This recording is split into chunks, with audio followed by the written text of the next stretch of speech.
अस्सलाम वालेकुम दोस्तों। आज हम अपने रैनन मार्टिन लेक्चर सीरीज़ के तीसरे लेक्चर यानी कि चैप्टर नंबर 3 का आगाज़ करने लगे हैं। अगर आप लोगों ने अभी तक मेरे पिछले 2 लेक्चर्स नहीं देखे तो उन लेक्चर्स को भी देख लें और मेरे चैनल को सब्सक्राइब भी कर लें ताकि आप मेरे तमाम लेक्चर्स को रेगुलरली फॉलो कर सकें। आज का जो हमारा टॉपिक है वो है the phrase and the clause. इस लेक्चर में हम फ्रेज़ और क्लॉज़ में क्या फ़र्क है ये सीखेंगे और फ्रेज़ की करैक्टरिस्टिक्स क्या हैं, क्लॉज़ की करैक्टरिस्टिक्स क्या हैं, ये जानेंगे। तो सबसे पहले देखें, हम यहाँ से पढ़ना स्टार्ट करते हैं। Examine the group of words in a corner, यानी कि यहाँ पर हम बात कर रहे हैं इन अ कॉर्नर की। जो कोटेशन में ये 3 वर्ड लिखे हुए हैं इन अ कॉर्नर, इसको हम फ्रेज़ कह रहे हैं। मतलब एक से ज़्यादा वर्ड्स हों तो उसको फ्रेज़ कहा जा सकता है।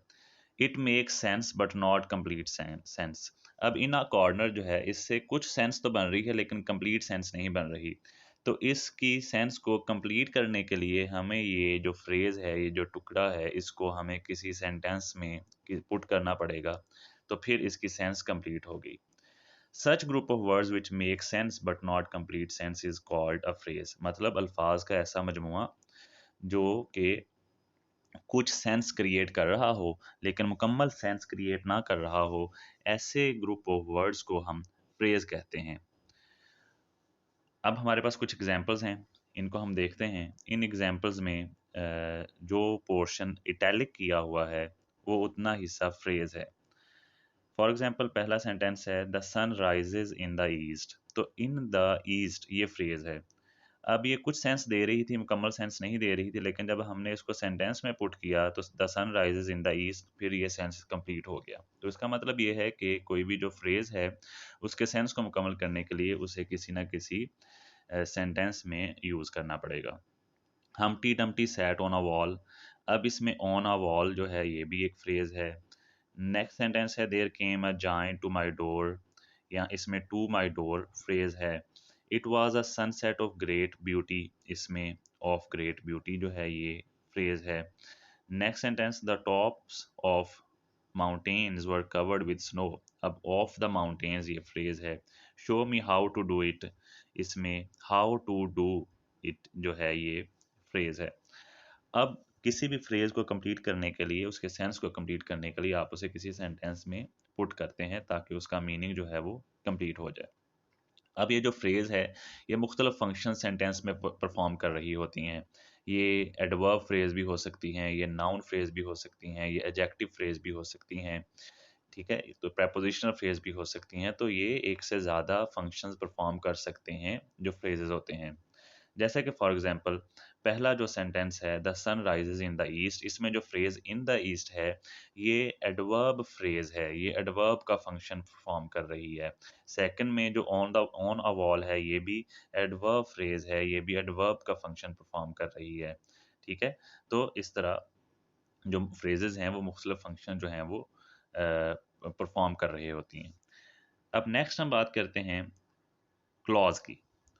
तो examine the groups of words in italics in the following sentences. ये हमारे पास आगे 2 सेंटेंसेस हैं। He has a chain of gold and he has a chain which is made of gold. अब जो पहला सेंटेंस है he has a chain of gold, इसमें of gold जो है ये फ्रेज है।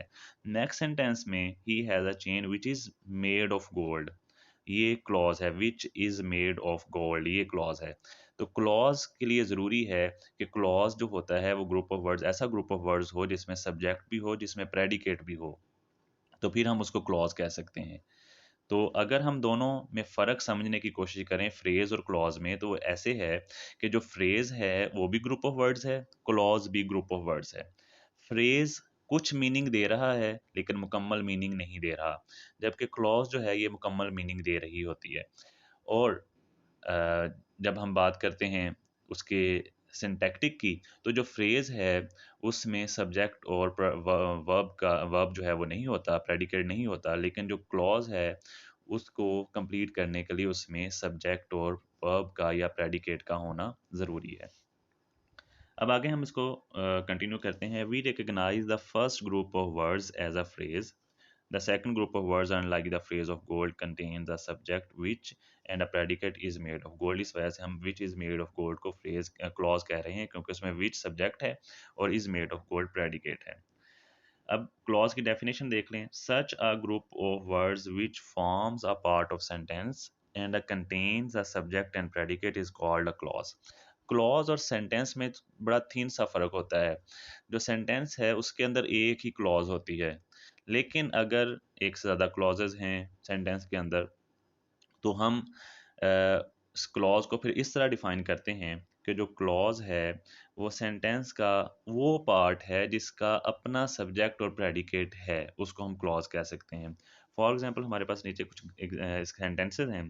People who pay their debts are trusted. अब ये पीपल से लेकर ट्रस्टेड तक ये पूरा एक सेंटेंस है, लेकिन इसमें हु पे देयर डेट्स ये क्लॉज है. अब इसका सब्जेक्ट भी है, हु सब्जेक्ट है यहाँ पर, पे देयर डेट्स ये प्रेडिकेट है, तो हु पे देयर डेट्स ये क्लॉज है, लेकिन इसको हमने फिर भी सेंटेंस के अंदर पुट करना है, क्योंकि ये बजाते खुद कोई सेंटेंस नहीं होता, ये भी सेंटेंस का एक पार्ट होता है. We can not start while it is raining. अब इसमें while it is raining clause है. I think that you have made a mistake, you have made a mistake, ये एक क्लॉज है. तो क्लॉज भी सेंटेंस का पार्ट होता है, फ्रेज भी सेंटेंस का पार्ट होता है, लेकिन फ्रेज में सब्जेक्ट और प्रेडिकेट नहीं होता, और लेकिन क्लॉज में सब्जेक्ट और प्रेडिकेट होता है. इसी तरह अगर हम क्लॉज को मज़ीद थोड़ा सा डिफाइन करें तो क्लॉजेज दो किस्म की होती हैं, इंडिपेंडेंट क्लॉज और डिपेंडेंट क्लॉज. तो इन दोनों के दरमियान भी हम फ़र्क इस तरह से कर सकते हैं कि ऐसी क्लॉज जिसके साथ कोई सबॉर्डिनेटिंग कंजक्शन लगी हुई है, for example if, when, while, that, because वगैरह, तो वो वाली क्लॉज जो है वो डिपेंडेंट क्लॉज है. और अगर कोई क्लॉज किसी पार्ट ऑफ स्पीच का फंक्शन परफॉर्म कर रही है, मतलब कोई क्लॉज जो है वो नाउन का फंक्शन परफॉर्म कर रही है, एडवर्ब का फंक्शन परफॉर्म कर रही है, एडजेक्टिव का फंक्शन परफॉर्म कर रही है, तब भी वो डिपेंडेंट क्लॉज है. जो इंडिपेंडेंट क्लॉज होती है वो किसी पार्ट ऑफ स्पीच का फंक्शन परफॉर्म नहीं करती और ना ही उसके साथ कोई सबॉर्डिनेटर लगा होता है. तो ये था हमारा आज का लेक्चर. उम्मीद है आप लोगों को समझ आई होगी. अगर कोई आपका क्वेश्चंस हो, क्वेरीज हों, तो वो नीचे कमेंट में आप लोग ज़रूर पूछें, और मैं इंशाल्लाह आपको आपके क्वेश्चंस को लाजमी इंटरटेन करूँगा. आखिर पे मैं एक दफ़ा फिर अपनी बात दोहराऊँगा कि मेरे इस चैनल को सब्सक्राइब कर लें ताकि आपको मेरे लेक्चर्स जो हैं वो रेगुलरली मिलते रहें. जज़ाकल्लाह.